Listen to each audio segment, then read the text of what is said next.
Je m'appelle Marie-Véronique Blanc, j'ai 38 ans et j'ai un petit garçon de 6 ans. J'habite dans le Vaucluse, je travaille dans le Vaucluse et je suis née dans le Vaucluse. Mon père avait développé la culture de la vigne au sein de l'exploitation familiale et c'est ça qui m'a donné envie de continuer dans ce thème-là. Donc j'ai fait une maîtrise sciences de la vigne et du vin à Dijon. Et c'est vrai que j'ai appris à cultiver le raisin, mais je voulais aussi avoir une finalité sur le vin. Donc j'ai continué à faire un diplôme d'œnologue à Montpellier. J'ai eu beaucoup de chance parce que j'ai trouvé du travail assez rapidement derrière. Donc j'ai fait du conseil en œnologie. Bon, c'est pas ce qui me plaisait le plus dans le métier, mais j'ai un petit peu changé et j'ai dévié sur le conseil en viticulture. Donc là, ça fait 13 ans cette année que je suis à la Chambre d'agriculture du Vaucluse. J'étais d'abord conseillère spécialisée, puis ensuite je suis devenue conseillère expert en viticulture. Donc le plus gros de mon travail se fait dans les vignes, du mois de mars en gros jusqu'au mois d'août. Donc j'ai une partie observation qui se fait au niveau de la vigne. Donc là, il faut vraiment que j'organise mon travail en fonction du climat, en fonction du travail des vignerons. Parce que quand ils traitent, forcément, je ne peux pas faire mes observations. Je dois le faire aussi à des stades phénologiques de la vigne un peu particuliers. Donc tout ça, il faut que je m'organise au quotidien pour pouvoir faire mes observations. Et mes observations, elles servent à quoi? Elles servent en fait à faire de la préconisation. Donc pour tout ce qui est conduite de la vigne, c'est assez simple à gérer, mais pour tout ce qui est préconisation phytosanitaire, c'est compliqué. Parce qu'il y a une législation liée aux conditions d'utilisation des produits phyto qui est assez bien réglementée, assez contraignante et un peu casse-tête pour les vignerons. Et du coup, c'est le conseiller qui prend le relais et du coup, ils sont en règle, on va dire, par rapport à ces contraintes réglementaires liées aux produits phyto. Enfin, au début, quand j'ai commencé, j'étais assez jeune, hein, j'étais une fille en plus, donc c'était pas évident de se confronter à des personnes qui avaient 10, 20, 30 ans d'expérience. Mes origines agricoles et mon savoir-faire pratique dans les vignes, ça m'a beaucoup aidé à faciliter cette relation que j'avais avec le vigneron et ça a fidélisé aussi le suivi par ailleurs. Donc quand je fais mes formations à des vignerons ou à des salariés viticoles, je leur présente toujours le type de taille qu'il faut faire et on regarde la vigueur de la souche. Donc et après on procède à la pratique de la taille. Donc on va sur le terrain, on prend nos sécateurs. Donc chaque courson doit être taillé à 2 yeux.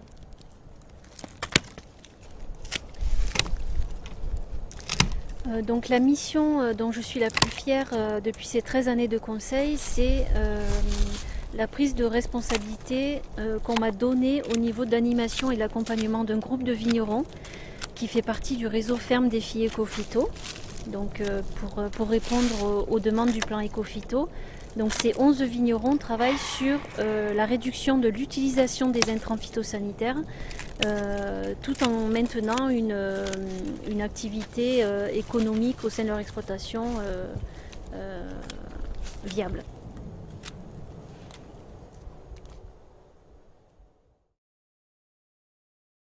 Je m'appelle Nicolas Constantin, je suis œnologue depuis un bon nombre d'années, puisque ça fait un peu plus de 25 ans que je pratique ce métier. Je suis responsable d'un laboratoire dans la vallée du Rhône, sur Orange précisément, qui s'appelle Dionos Rhône, et je fais du conseil en entreprise. Alors le lieu de travail principal, donc pendant les vinifications, c'est bien sûr les caves, puisque nous sommes en permanence dans les caves.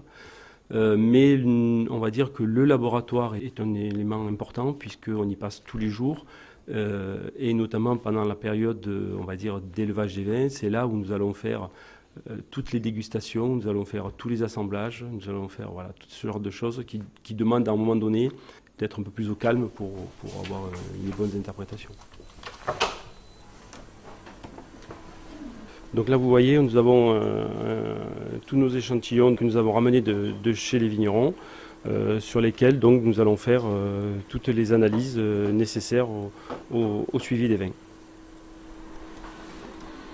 Voilà. Donc là, je suis en possession d'un certain nombre d'analyses, d'un contrôle de cave qu'on a fait chez des vignerons. Chaque fois que nous avons ce style de bilan analytique, il faut que nous dégustions l'intégralité des vins pour voir s'il n'y a pas de problème et pouvoir faire l'interprétation entre la dégustation et l'analyse.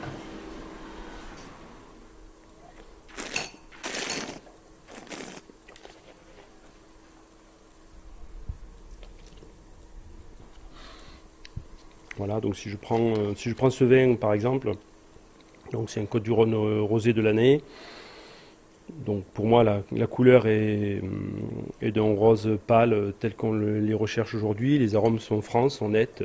Je vais mentionner à mon client que le vin est bien, conforme, qu'il n'y a pas de souci et qu'il faudra qu'on le revoie en gros dans 4 ou 5 semaines pour bien s'assurer que son évolution est toujours correcte.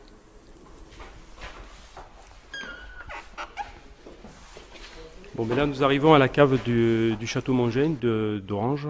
Bien sûr, nous, quand nous venons dans les caves pour déguster, donc nous faisons le suivi cuve à cuve des éléments de la fermentation.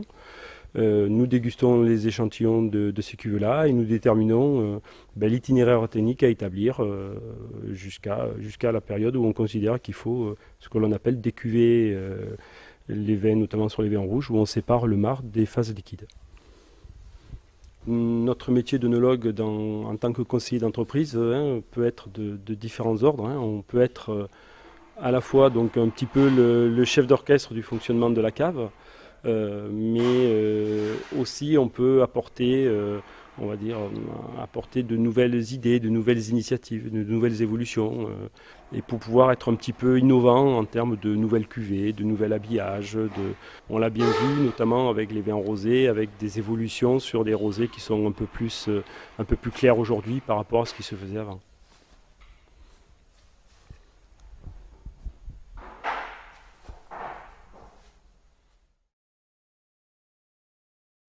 Alors, je m'appelle Mande Sadoudi. Je suis chargé d'études en microbiologie à Interrhône, donc l'interprofession des vins de la vallée du Rhône. Donc, je travaille sur tout ce qui touche aux micro-organismes dans le vin, c'est-à-dire qui viennent du raisin jusqu'au vin. Voilà, donc on travaille beaucoup sur les micro-organismes d'intérêt, c'est-à-dire qui font du bon vin, qui sont intéressants, qu'il faut qu'ils soient là pour qu'on puisse fermenter le vin, pour donner donc de l'alcool et beaucoup d'arômes. Des bactéries qui s'enchaînent derrière pour faire une autre fermentation qui est très importante dans le vin aussi. Et en parallèle, on travaille sur tous les micro-organismes qui peuvent poser des problèmes dans le vin, dans le but de les connaître, de les apprivoiser en général, et surtout pour trouver des moyens de lutte, pour les combattre facilement, et ou de trouver les moyens préventifs pour ne pas que ces problèmes arrivent. Alors, qu'est-ce qui m'a donné envie de faire ce métier ? Ça commence de très loin. Parce que moi, j'ai fait des études de biologie alimentaire en général, des études de biologie. Après, j'ai fait de la biologie des aliments, qui touche à tout, les boissons, les céréales. J'ai fait des études d'ingénieur en agronomie en général, en fait. Et après, j'ai eu quelques cours sur la fermentation, sur les produits fermentaires. Et là, tout de suite, ça fait le déclic, j'adorais les produits fermentaires. Mais par contre, je ne savais pas que j'aimais le vin. Donc, j'ai fait un master, du coup, pour être vraiment spécialisé dans la fermentation, qui est englobé, qui est un master de procédés fermentaires appliqués à l'agroalimentaire que j'ai fait à Dijon, qui regroupait fromage, bière et vin. Et les 4 mois qu'on a passé à étudier le vin, c'est là où c'était clair, c'est que je voulais vraiment faire ça. Parce que c'est un produit qui est très intéressant, qui est à la fois pas compliqué à faire, mais très difficile quand il y a un problème. Et surtout, c'est que les problèmes ne s'enchaînent pas et qu'on n'a pas souvent le même problème. C'est que on a l'impression de tomber dans du Sherlock Holmes. C'est-à-dire que tu as toujours un problème et on ne sait même pas comment commencer à le chercher. Et à la fin, il faut trouver une solution en temps utile. C'est-à-dire parce qu'on a quand même un chronomètre à suivre, parce que sinon on perd soit la récolte du raisin, soit le vin qu'on a produit. Donc du coup, c'est une course contre la montre, et aussi de mettre tous les moyens qu'on a appris à l'école, ou par expérience du coup, pour pouvoir trouver des solutions en temps utile. Donc tous ces challenges-là, d'aller chercher le suspect et de savoir comment ça marche et de savoir qu'est-ce qu'il faut mettre comme moyen pour lutter contre, et surtout des moyens qui peuvent être facilement applicables dans une cave, tout ça, ça fait que ça me plaît beaucoup. C'est-à-dire ça change tout le temps et tous les jours, c'est un jour nouveau et voilà. Donc la recherche sert à ça en général et moi, c'est ce qui me plaît du coup dans ce métier. Là, c'est un laboratoire d'analyse microbiologique. De l'autre côté, c'est là vraiment où on regarde les micro-organismes et on les voit. Donc, je vais vous montrer un microscope. Donc nous, on commence par faire ce qu'on appelle une analyse visuelle. Donc on regarde, c'est visuellement, déjà on peut savoir ce que c'est, avant d'aller plus loin. Donc on prend un échantillon. Une fois qu'on a regardé, si on trouve quelque chose déjà qu'on peut donner un résultat, on peut donner un résultat. Sinon, on passe à une étape supérieure, c'est-à-dire on va faire des ensemencements sur des boîtes de pétri. Et quand on fait un ensemencement sur une boîte de pétri, 7 jours plus tard, on est là. Donc on va mettre une goutte de vin, et après voilà ce qui ressort, s'il y a vraiment des micro-organismes. Donc tout ça, c'est des micro-organismes. Voilà, donc en gros, c'est un petit peu ce qui se passe toute la journée, au fait. Mais là, c'est juste un des projets. Après, on a d'autres projets qu'on fait en même temps. On prépare des formations pour aller former des vignerons à notre métier, et surtout de comprendre ce qui se passe dans leur vin. Parce qu'ils savent faire le vin, mais des fois, ils ne comprennent pas ce qui arrive quand il y a un problème. Donc nous, ce qu'on fait, c'est qu'on leur transfère certaines connaissances que eux ne connaissent pas. Par exemple, il y a un problème, je sens ça. Nous, on essaye de revenir en arrière pour dire si ça sent ça, c'est parce que c'est ça qui était à la base et qu'elle a produit ça.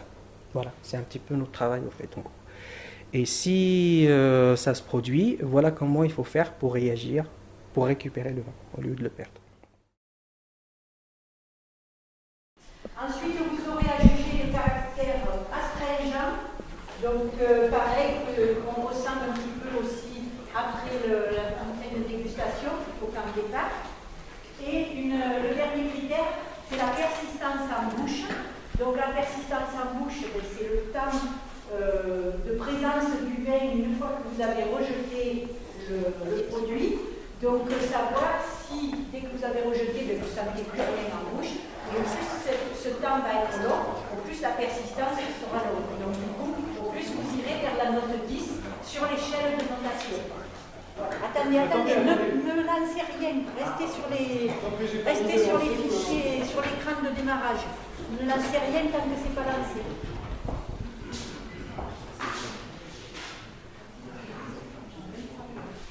En fait, il est lancé, ça y est. Donc, acquisition juge, vous marquez bien votre nom. Profil produit classique. Alors, donc le jury expert à la séance à laquelle vous avez assisté aujourd'hui, donc c'est une séance qui a lieu toutes les semaines pendant 6 mois. On fait un entraînement donc des personnes qui participent à ce jury expert. On a entre 22 et 25 personnes suivant les jours. Et donc, ce jury, c'est un jury qui va nous permettre de déguster les essais qui sont faits à l'Institut Rhodanien, donc dans le cadre de la recherche et du développement. Donc pour que ces dégustations, pour que ces essais soient dégustés dans de bonnes conditions, on est obligé de former les personnes, obligé de les former sur différents critères. Et donc c'est pour ça que dans la séance, on fait environ 3/4 d'heure d'entraînement et ensuite on fait 3/4 d'heure de définition de produits et de profil produit.